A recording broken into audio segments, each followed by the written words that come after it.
Part 4. How to be irresistible to men. Attraction killers.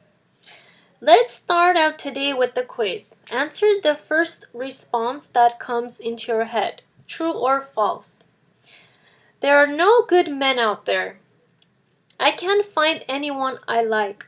So many men are jerks. Guys are only after one thing. Dating is stressful. I just want to find my Mr. Right. I want to live happily ever after. Men don't notice me because I'm not pretty enough. Every time I go out with someone new, I wonder in the back of my mind if he's the one. It's going to take a miracle for me to find a husband. How many did you answer true to? If you answered true to 5 or more, your expectations may be suffocating your relationships before they begin. I'm going to group the above beliefs into 3 categories and show you why these beliefs can be more deadly to your love life than you imagined. 1. The belief of scarcity. Number 2. Men bashing. Number 3. Victimhood. The belief of scarcity. The belief of scarcity is the belief that there aren't any good men out there, or that all good men are either taken already or gay. The best description we've heard of this attitude comes from a discussion of the members-only forum of how to be irresistible to men. A friend had told one of the women on the forum that there are no one out there but losers and jerks. And if they're single, there's something wrong with them. Do you believe that? We've heard women say that for whatever reason. There aren't any men out there for them. Maybe they have a special situation. Maybe they're older, maybe they have children, maybe they live in a small town or don't have money to go out. No situation justifies the belief that there are no available men out there. According to the U.S. Census Bureau 2014 report, 44.5% of the American population over 15 years of age is unmarried. This means that there are 47,000, yes. This means that there are 44.5% unmarried men out there, most of whom have never been married. You just have to browse the online dating sites to realize the wealth of single men out there. The constraints of geography don't apply anymore. Even if you live in a remote area, you can still find dating opportunities via personal ads or online dating sites. And yet it seems that in the midst of all this choice, we're paralyzed. Some of us have become so picky that none of the men in our community seem good enough to us. We create exhaustive lists of expectations. He has to make so much, have this kind of family background, enjoy these hobbies, want these goals, instead of seeing the abundance of men around us. We've developed binocular vision that picks apart flaws in every man we meet. If you're going to meet more men, you have to begin by opening your eyes. Look around you. Promise yourself that the only criteria you're going to use to disqualify men from further considerations are that they're married or otherwise taken. They're either too young or too old. They're not good men, and they have a drug or alcohol dependency, are known players, abusive, etc. Once you've eliminated every man who fits in the above categories, who is left? Anyone? Most women will find that they're left with a lot of guys who are really nice, who probably even have a secret crush on you, but who get left out of consideration because they're too nice, not good looking enough, or don't have high status job. You may not feel any chemistry with this man, but the fact is they're there. They belong to the vast number of single available men who are also searching for love. So the next time you feel yourself tempted to complain about the lack of available men, change your tune. I have a friend who always seems to be complaining about the lack of good guys out there, while the only one willing to listen to is her best male friend. Who's been secretly in love with her for years. The problem is not that good men are scarce. The problem is our image of Prince Charming is so darn specific. It may be that you're looking for such a particular kind of man that you're blinding yourself to other possibilities. We're not saying that you should date men that you have absolutely no interest. Chemistry is essential, but as far as you feel able, you're able to give a man a chance. Flirt with men and that you're not particularly interested in. Have the self-confidence to chit-chat with men that you wouldn't be seen with in a million years. Be polite, friendly, and warm to everyone you meet. You may very well find that your type wasn't all what you thought it was. Man bashing.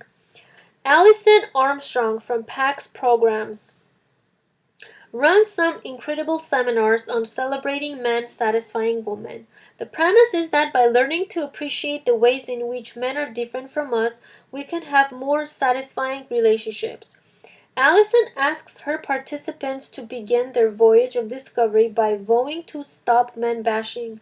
You know what I'm talking about. When we men bash when we together with our female friends and talk about what jerks all men are. Why men don't have a clue, why men can't seem to clean up after themselves, and why men can't get it. Anytime that you generalize about men as a whole, you create a stereotype that affects all your interactions with men. If you believe that men can't be trusted, you'll act suspiciously towards men, causing them to respond to you in a such way that feeds your belief. If you believe that men are only after sex, you may end up acting defensive, which will wound genuine men while exciting players who thrill at the chase. Your beliefs about men affect not only your behavior towards them, but also their behavior towards you. If you are negative, suspicious, and critical of men, no matter what your reason, you'll have a hard time finding love. If you've been hurt in the past and have allowed that to affect how you treat men now, you will have a hard time finding love. Men don't want to be associated with the source of pain and hurt. They don't want to feel like they have to defend all men against the actions of a few. Remember that is your ex who let you down, not men in general. On the whole, men deserve the benefit of doubt. Why not, instead of believing that all men are jerks until proven otherwise, believe that all men are good and decent until proven otherwise? The first benefit of this belief that your life will be much happier. It takes a lot of effort to always be suspicious of every stranger that enters your life. We should have enough confidence in our own powers to judge another's character, that we're able to sense immediately when someone is not worth the trust we have put in them and revoke it. The second benefit of this belief is that men will feel highly attracted to you. A woman who willingly and generously gives her trust to men draws others to her with her openness and warmth. Men can sense when a woman enjoys the company of men. A woman's pleasure in a man's company is beautifully evident, not just to him, but also to other men who might be watching. Intimacy must be built on a foundation of trust, but too many women believe that if it is the man's responsibility to prove his trustworthiness. Think about how you would feel if every man you meet was suspicious of your motives until you proved that you weren't after his money or a wedding ring. You'd feel like no one trusted you, right? Do you think it's fair that we make men feel this way? If at all possible, avoid speaking in a negative or critical way about your ex. Merely repeating the old story will bring your heart rate up, make you feel tense, and allow negative feelings to intrude you. That should be a positive moment. Also, some men will wonder if by starting a relationship with you, they'll be in the same position as your ex someday, as the object of your anger or your disgust. Victimhood. That point brings us down to the final category that we have to watch out for. The feeling of victimhood. So many of us believe in our weaker moments that we were singled out by the universe for particular hardship. We may wonder, why does it always happen to me? Why does everyone else have a great boyfriend and I don't? Why can't I ever seem to meet someone new?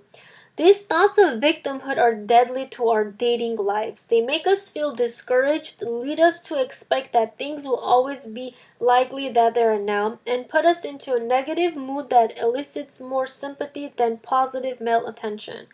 Things will happen in your life that will require a period of grieving, expressing negative feelings, and getting in touch with your pain and fears. This is normal and healthy. We all get hurt and we all need time to recuperate and process those emotions. However, when fear and discouragement become the major mode by which you live your life, you drive men away. Men are attracted to the life force in a woman, her energy, vitality, and irresistible warmth. When a woman pulls back, closes herself off to those trying to help her, and plays the role of powerless victim, she is no longer attractive. She is a woman in need of healing. It can be difficult to tell that we're playing the victim. We may believe that we're simply stating the truth when we say that we're the one for whom things never go right, who always loses everyone she loves, who keeps driving men away. Maybe even that it's all our fault that things are the way they are. We tell everyone that we are the reason our life is a mess and that it's nobody's fault but our own. But the truth is that you were made as perfectly as everyone else. We all have challenges particular to our situation. Things are easy for none of us. All of us make mistakes. All of us get stuck into ruts where it seems nothing is going right. We are all human and we find it difficult to overcome habits. Of course, it's hard to change the way we've been always been, but that doesn't mean it's impossible. If you continually bring yourself down to earth in an attempt to be realistic about your chances, you're actually diminishing whatever chance you had in the first place.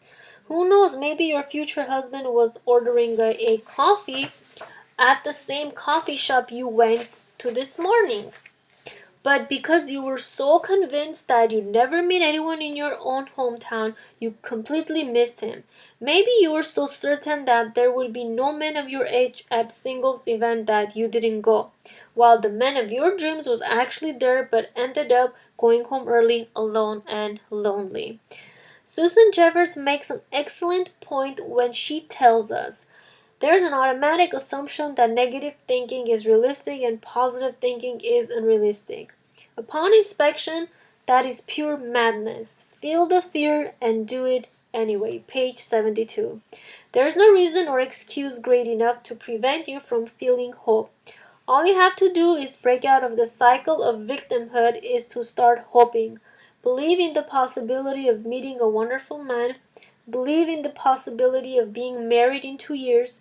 Believe in what could happen. Positive thinking can work miracles. Now it's the exercise time. To get a better understanding of how the beliefs you hold about men are affecting your dating life, complete the following statements with the first word that pop in your head. Number 1, men are, fill in the blank. Number 2, my last partner was, fill in the blank. Number 3, I wish that men were, fill in the blank. Number 5, a good man is, fill in the blank. Number 6, finding a man is, fill in the blank. Number 7, complimenting a man is, fill in the blank. Number 8, when I meet a man, the first thing I usually notice is, fill in the blank. Number 10, if I were to describe what most of my friends' relationships are like, I'd say they are, fill in the blank. Number 10, all my relationships seem to end, fill in the blank. Looking back at your answers to those questions, do you see any patterns? Are they generally positive in a tone or negative? Do any of your answers reflect a belief of scarcity, a man bashing, or a sense of victimhood? If any of them do, put a star by the question. Make a promise to yourself to replace negative beliefs with more positive beliefs. For example, if you believe that good men is hard to find, then make an effort to look for the good in the men around you. If you keep seeing your ex's habits in every new guy, make an effort to appreciate the ways in which your partner is not like your ex. Rather than looking for ways to criticize men, dismissing a man with "he's not good enough for me" or "he's just not X enough for me," try looking for ways to appreciate and compliment him. Allow yourself to feel appreciation, respect, and admiration for the men in your life. You may just find that men find your attitude irresistible. Thank you for listening, everyone. Stay tuned for part 5, opening up to new possibilities. Stay tuned and see you on the next video.